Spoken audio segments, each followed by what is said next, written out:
Hello everyone, मैं doctor Saurabh और आज हम इस वीडियो में बात करेंगे एलएस स्पाइन को कैसे देखें। तो ये वीडियो आज के लिए हमारे लिए बहुत इम्पोर्टेंट होने वाली है। जो भी हमारे मेडिकल के स्टूडेंट हैं, चाहे वो किसी भी फील्ड से हों, ये वीडियो उनके लिए भी काफ़ी इम्पोर्टेंट होने वाली है। तो सबसे पहले हम एलएस स्पाइन एक्सरे का दो व्यू देखते हैं, लेटरल व्यू, एपी व्यू। कुछ चीज़ें हमें लेटरल व्यू में दिखाई देती हैं और कुछ चीज़ें एपी व्यू में दिखाई देती हैं। तो आइए हम जानते हैं हम लेटरल व्यू में क्या देखते हैं और एपी व्यू में क्या देखते हैं। एलिस स्पाइन में जो सबसे बेसिक चीज़ होती है वो होती है वर्टिब्रा को कैसे काउंट करें। तो आइए अब हम जानते हैं कि इसमें हम वर्टिब्रा को कैसे काउंट करेंगे। ये हमारी सबसे बेसिक चीज़ होती है। तो ये हमारा L5 हो गया, ये L4, L3, L2, L1। अब हम कैसे जानेंगे कि ये L1 है और ये L5 है।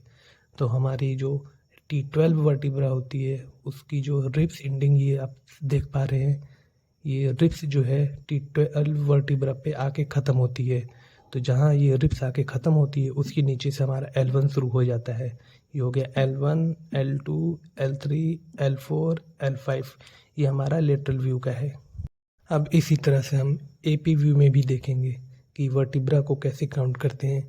जैसा कि आप लोग देख रहे हैं, ये जो हमारी रिब्स हैं ये T12 वर्टिब्रा पे आके ख़त्म हो जा रही हैं। तो ये हमारी T12 वर्टिब्रा हो गई, ये L1, L2, L3, L4 और ये L5। हम नीचे से भी पता कर सकते हैं कि नीचे से काउंटिंग कैसे करते हैं। तो हमारी ये जो देख रहे हैं इलियक क्रेस्ट है, इसके सीधे में जो है वो L5 शुरू हो जाती है और ये पूरा हमारा सेक्रम का एरिया है, जो कि 5 बोन होती हैं फ्यूज होके एक हो जाती हैं। तो अब नीचे से भी काउंट कर सकते हैं L5, L4, L3, L2, L1 और ये फिर से ऊपर से रिप्स आ गई तो ये हमारी T12 हो गई। अब हम एलएस स्पाइन एक्सरे में एपी व्यू में ये चीज़ देखते हैं कि हमारी जो वर्टिब्रा की अलाइनमेंट है वो बिल्कुल सीधी रहनी चाहिए। इस एक्सरे में हमारी वर्टिब्रा की जो अलाइनमेंट है वो बिल्कुल सीधी है। कई बार क्या होता है, वर्टिब्रा या तो लेफ़्ट साइड या तो राइट साइड को झुक जाती है, जिसके हम स्क्लोसिस बोलते हैं, लेकिन इस एक्सरे में अलाइनमेंट पूरा सीधा है। कई बार लोग एक्सरे को देख के ही बता देते हैं कि पेशेंट में कैल्शियम की कमी है या नहीं है। तो आइए अब हम जानते हैं एक्सरे को देख के कैसे बताएं कि पेशेंट में कैल्शियम की कमी है या नहीं है। जैसा कि आप लेटरल व्यू में देख सकते हैं कि हमारी जो वर्टिब्रा की बोन क्वालिटी है वो काफ़ी सही है। अगर पूरा वर्टिब्रा वाइट वाइट है तो इसमें कैल्शियम की कमी नहीं है, ये काफ़ी सही है। अगर कैल्शियम की कमी होती है तो इस पे ब्लैक पैचेस आ जाते हैं। वर्टिब्रा हमारी ब्लैक एंड वाइट में दिखती है, इसमें ऐसा कुछ भी नहीं है। ऐसे ही हम एपी व्यू में भी देख सकते हैं, बोन क्वालिटी काफ़ी सही है, इसमें ब्लैक एंड वाइट के पैचेस नहीं हैं। अगली चीज़ इसमें क्या होती है, जो हमारी वर्टिब्रास हैं इसकी जो साइड की जो एंडिंग है इस कई बार नोकीली बाहर निकल जाती है, जिसे हम ऑस्टियोफाइट्स बोलते हैं। ये हमें लेटरल व्यू और एपी व्यू दोनों व्यू में दिखाई देता है। इसमें ऐसा कुछ भी नहीं है। ये हमारी जो साइड की एंडिंग है ये हल्का सा चोंच की तरह। अब हम अगली चीज़ देखते हैं, दोनों वर्टिब्रा के बीच का डिस्क स्पेस। कई बार क्या होता है, लोग एक्सरे लगाते हैं और देखते ही बता देते हैं कि पेशेंट को डिस्क बल्ज हुआ है, जबकि ऐसा बिल्कुल नहीं होता है। हमें एक्सरे में सिर्फ वर्टिब्रास बोन्स दिखाई देती हैं, ना कि डिस्क। अगर हमें डिस्क को देखना है या फिर और भी सॉफ्ट टिश्यूज़ को देखना है तो उसके लिए हम एमआरआई करवाएंगे। तो इसमें हम अगली चीज़ देखते हैं, डिस्क स्पेस। दोनों वर्टिब्रा के बीच का डिस्क स्पेस, ये हमारा लेटरल व्यू हो गया, ये एपी व्यू हो गया और ये हमें लेटरल व्यू में ज़्यादा अच्छे से दिखाई देता है। इस एक्सरे में हम एपी व्यू में जो L5 और S1 का बीच का जो डिस्क स्पेस है वो थोड़ा सा कम हो रखा है। अब इसमें या तो डिस्क बल्ज हो सकता है या डिस्क डीजनरेट हो सकती है। हम सिर्फ एक अंदाज़ा लगा सकते हैं कि ये चीज़ हो सकता है। आप इस वीडियो में देख सकते हैं जो L5 और S1 के जो बीच का जो इस डिस्क स्पेस है उसमें हल्का सा गैप कम है, जबकि देखिए L4 और L5 में काफ़ी सही गैप है। और जैसे जैसे ऊपर जाएंगे दोनों वर्टिब्रा के बीच में डिस्क स्पेसेस है, लेकिन यहाँ L5 और S1 में गैप कम है। तो हम सिर्फ एक अंदाज़ा लगा सकते हैं इसको, या तो डिस्क बल्ज हो सकता है या तो डिस्क डीजनरेट कर सकती है। लेटरल व्यू में भी हम इसकी शैडोज़ देख सकते हैं। अब हम एलएस स्पाइन के एक्सरे में देखेंगे कि लेटरल व्यू में देखेंगे जो हमारा वर्टिब्रा है उसकी अलाइनमेंट सही है या नहीं।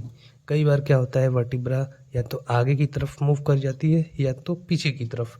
अगर आगे की तरफ मूव करती है तो इसे हम रेट्रोलेस्थेसिस बोलते हैं। अगर वर्टिब्रा पीछे की तरफ मूव कर जाती है तो इसे हम स्पॉन्डियोलॉसिस बोलते हैं।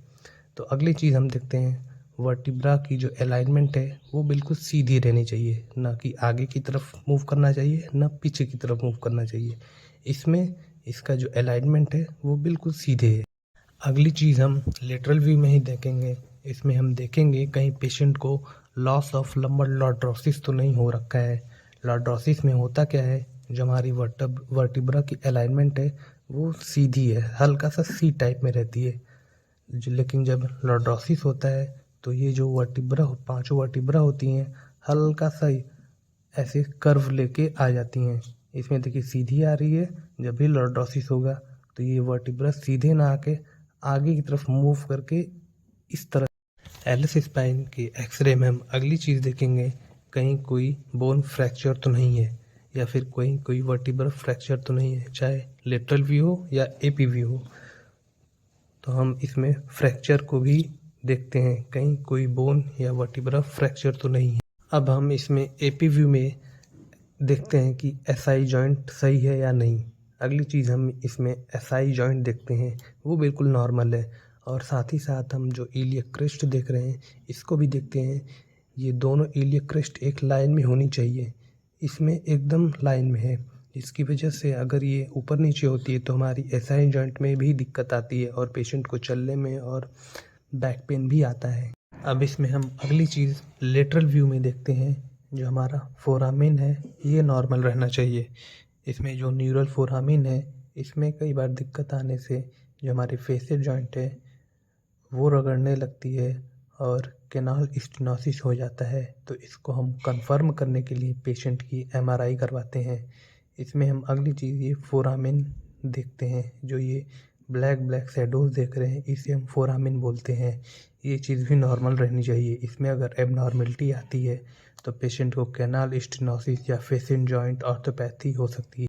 जब भी हमें स्लिप डिस्क होता है या डिस्क बाहर निकल जाती है तो हमेशा वो पीछे की तरफ निकलती है, क्योंकि हमारे जो नर्व्स हो गए, जो भी स्ट्रक्चर्स हो गए, वो पीछे से आते हैं। अगर डिस्क आगे की तरफ स्लिप करके निकलती है तो इसमें उतनी ज़्यादा दिक्कत नहीं होती है जितनी ज़्यादा दिक्कत जब डिस्क पीछे की तरफ स्लिप करती है।